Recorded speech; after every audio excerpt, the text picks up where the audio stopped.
Hello viewers, আপনাকে স্বাগত জানাই ফ্রি টিপ চ্যানেলের নতুন একটি এপিসোডে। আজকের ভিডিওতে আমরা দেখব কিভাবে আমরা আমাদের ল্যাপটপ বা কম্পিউটারে যে কোনো প্রয়োজনীয় ড্রাইভার ইনস্টল করতে পারি। আমাদের ল্যাপটপ বা কম্পিউটারে যখন কোনো ড্রাইভার ইনস্টল করতে যাই তখন এরকম একটি অপশন শো করে। কিভাবে আমরা এটি ফিক্সড করতে পারি এবং পুনরায় ড্রাইভার ইনস্টল করতে পারি সে বিষয়ে আজকের এই টিউটোরিয়াল। So let's start.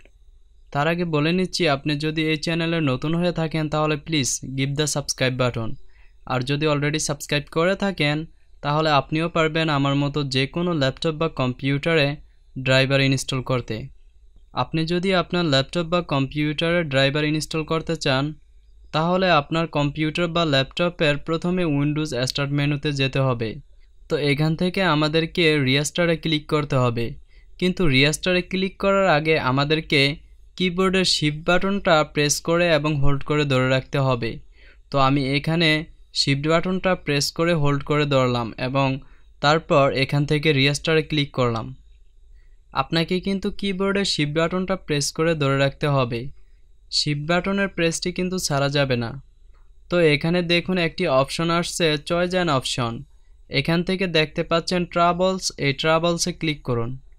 তারপরে এখান থেকে দ্বিতীয় যে অপশনটা আছে এই দ্বিতীয় অপশনটাতে ক্লিক করুন, অ্যাডভান্সেস অপশনস। তারপর এখানে দেখতে পাচ্ছেন স্টার্টআপ সেটিংস, এই স্টার্টআপ সেটিংসে ক্লিক করুন। এখানে আপনি দেখতে পাচ্ছেন ডিসেবল ড্রাইভার সিগনেচার ইনফোর্সমেন্ট, তো এই অপশনটা আমাদেরকে ডিসেবল করতে হবে। তারপর এখান থেকে দেখতে পাচ্ছেন রিস্টার, এই রিস্টারে ক্লিক করুন। তো এখানে আপনাকে 7 নম্বরের যে অপশনটা আছে এই অপশনটা সিলেক্ট করতে হবে, ডিসেবল ড্রাইভার সিগনেচার ইনফোর্সমেন্ট। আপনি চাইলে এখান থেকে কিবোর্ডের F7 বা শুধু নাম্বার 7 প্রেস করতে পারেন। তো আমি এখান থেকে কিবোর্ডের 7 প্রেস করলাম। তো আপনারা দেখতে পাচ্ছেন নাম্বার 7 প্রেস করার পর ল্যাপটপটি কিন্তু রিস্টার্ট হচ্ছে। তো ভিউয়ার্স, এখন আমাদের এই কম্পিউটারটা যে কোনো ড্রাইভার ইনস্টল করার জন্য প্রস্তুত। তো আমরা এখন যে কোনো একটি ড্রাইভার ইনস্টল করে দেখব আসলে আমাদের এই কম্পিউটারে ড্রাইভারটি ইনস্টল হয় কিনা। তো আমি এখানে উইন্ডোজ 10 একটি ড্রাইভার রেখেছি যেটা মোবাইলের ইউএসবি ড্রাইভার MTK ভার্সনের। তো আমি এখান থেকে এই ড্রাইভারটা ইনস্টল করে দেখব আসলে ড্রাইভারটা ইনস্টল হয় কিনা। তো এই যে এখানে আপনারা দেখতে পাচ্ছেন এটার অ্যাড্রেস, জাস্ট অ্যাড্রেসটা কপি করলাম। তারপর এখান থেকে দিস পিসি থেকে মাউসের রাইট বাটন ক্লিক করে এখানে দেখতে পাচ্ছেন ম্যানেজ, এই ম্যানেজে ক্লিক করলাম। তারপর এখান থেকে নিচে দেখুন একটি অপশন আছে ডিভাইস ম্যানেজার, এখানে ক্লিক করলাম।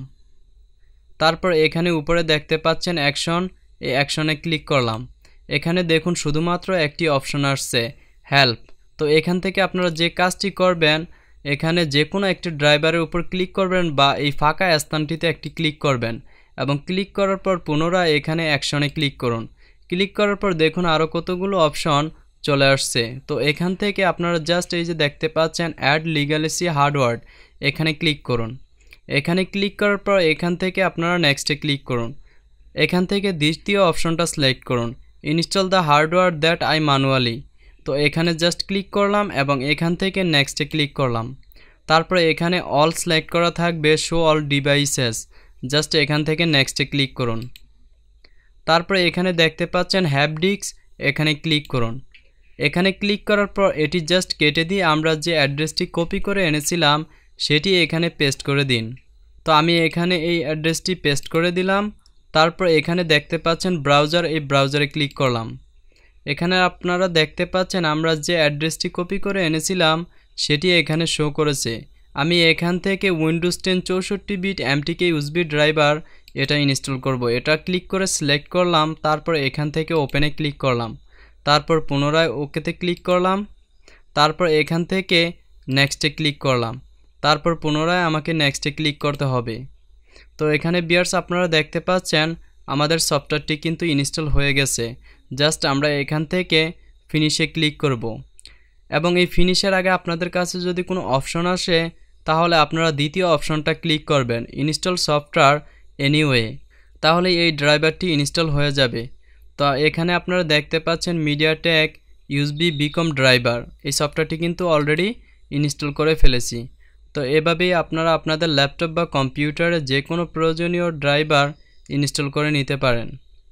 তো ভিউয়ার্স, আমি আশা করি আজকের এই ভিডিওটি আপনাদের ভালো লেগেছে। যদি ভিডিওটি আপনাদের একটু উপকারে আসে তাহলে ভিডিওতে একটি লাইক দিবেন, কমেন্ট করে জানাবেন ভিডিওটি কেমন হলো, আপনার ফ্রেন্ডদের সাথে শেয়ার করবেন আর অবশ্যই আমাদের চ্যানেলে সাবস্ক্রাইব করবেন।